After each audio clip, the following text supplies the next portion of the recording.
વિદ્યાર્થી મિત્રો, ધોરણ 10 વિજ્ઞાન ચેપ્ટર 8 સજીવો કેવી રીતે પ્રજનન કરે છે, જેમાં અગાઉ આપણે અલિંગી પ્રજનનની ઘણી પદ્ધતિઓ વિશે માહિતી મેળવેલ છે. હવે આજે અલિંગી પ્રજનન પદ્ધતિઓ હતી એની કેટલીક મર્યાદાઓ હતી કે અલિંગી પ્રજનન પદ્ધતિમાં જે બાળ સજીવ છે એ ફક્ત એક જ પિતૃ સજીવના લક્ષણો ધરાવે છે.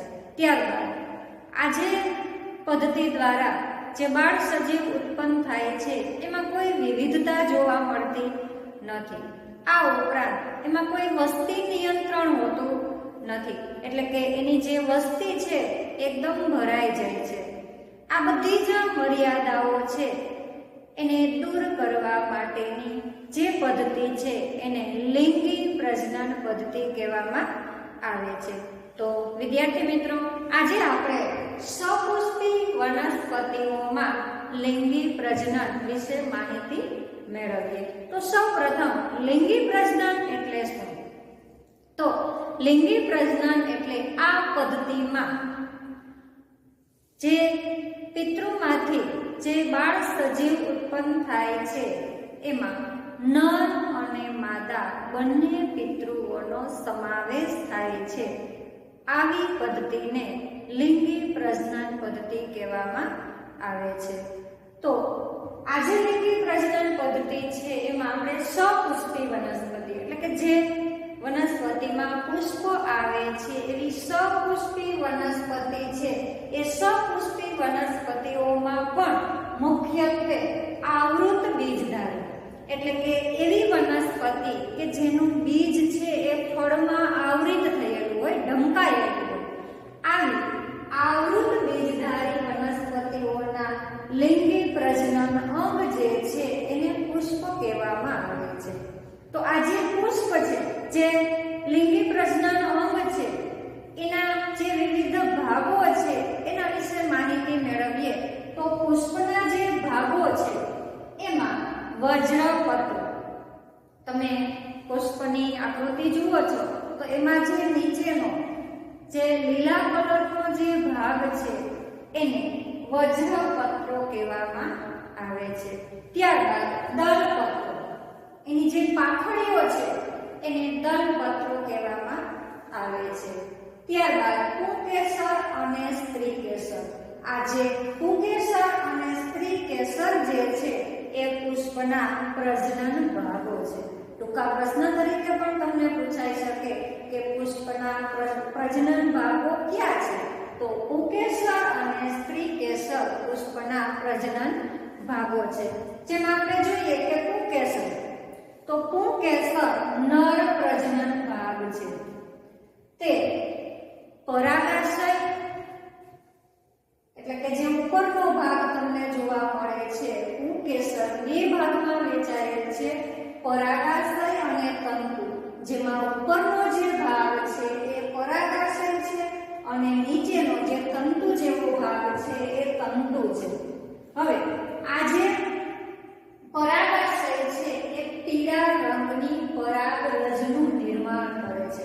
તમે ક્યારેક પુષ્પમાં જોયું હોય તો પીળા રંગના પાવડર સ્વરૂપે રહેલું હોય છે. તમે એને હાથમાં લ્યો તો એ ચીકણું લાગે છે. આ જે છે એ પરાગરજ છે.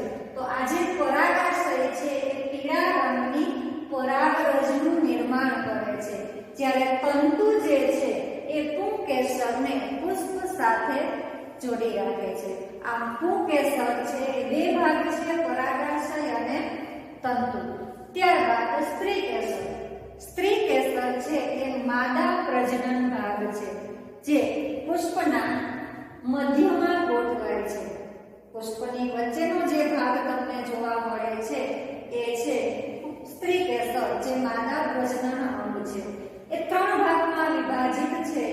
એમાં પહેલું છે પરાગાશય. તમને જે ઉપરનો જે ભાગ જોવા મળે છે પરાગાશય, જે ચિકાસયુક્ત ભાગ છે, ચિકાસયુક્ત અગ્રભાગ છે.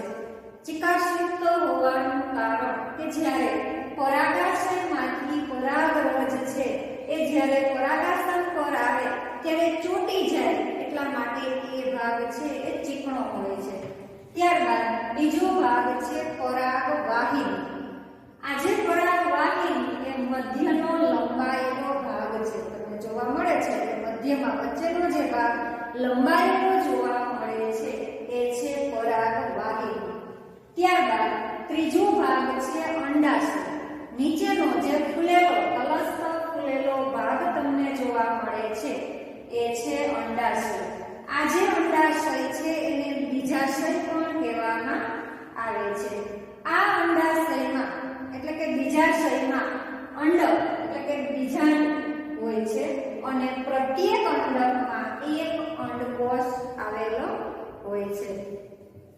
ત્યારબાદ પ્રજનન ભાગોને આધારે આજે આપણે પ્રજનન ભાગો જોયા પુંકેસર અને સ્ત્રીકેસર. એને આધારે પુષ્પના પ્રકારો. તો પુષ્પના બે પ્રકાર છે, એકલિંગી પુષ્પો અને દ્વિલિંગી પુષ્પો. પુષ્પના જે પ્રજનન ભાગો લીધેલા આપણે કે પુંકેસર અને સ્ત્રીકેસર, એને આધારે જ બે ભાગ પડે છે, જેમાં એકલિંગી પુષ્પ, એકલિંગી બેમાંથી કોઈ પણ એક પ્રજનન અંગ ધરાવતું હોય તો એને એકલિંગી પુષ્પ કહેવામાં આવે છે. એટલે કે જે પુષ્પ ફક્ત પુંકેસર અથવા સ્ત્રીકેસર બંનેમાંથી કોઈ પણ એક જ અંગ ધરાવતું હોય એને એકલિંગી પુષ્પ કહેવામાં આવે છે. એના ઉદાહરણ આપણે જોઈએ તો પપૈયું અને તરબૂચ. આ પપૈયું અને તરબૂચ છે એ એકલિંગી પુષ્પો ધરાવે છે.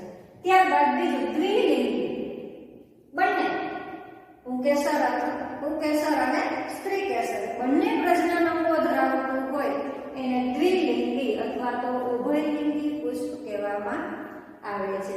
એટલે કે આ પ્રકારના પુષ્પ જે છે એ પુંકેસર અને સ્ત્રીકેસર બંને ભાગ ધરાવે છે. એને આપણે દ્વિલિંગી પુષ્પ કહીએ છીએ. એના ઉદાહરણ જોઈએ તો જાસૂદ, રાઈ અને ધતુરો જે દ્વિલિંગી અથવા તો ઉભયલિંગી પુષ્પ તરીકે ઓળખવામાં આવે છે. તો વિદ્યાર્થી મિત્રો, સપુષ્પી વનસ્પતિઓમાં લિંગી પ્રજનનમાં આપણે પુષ્પના વિવિધ ભાગો અને પુષ્પના પ્રજનન અંગો વિશે માહિતી મેળવી, જે તમારી નોટબુકમાં નોંધ કરી લેજો. ફરી મળીશું નેક્સ્ટ વિડીયોમાં. આભાર. જો તમને વિડીયો ગમે તો લાઈક, શેર એન્ડ સબસ્ક્રાઇબ કરજો.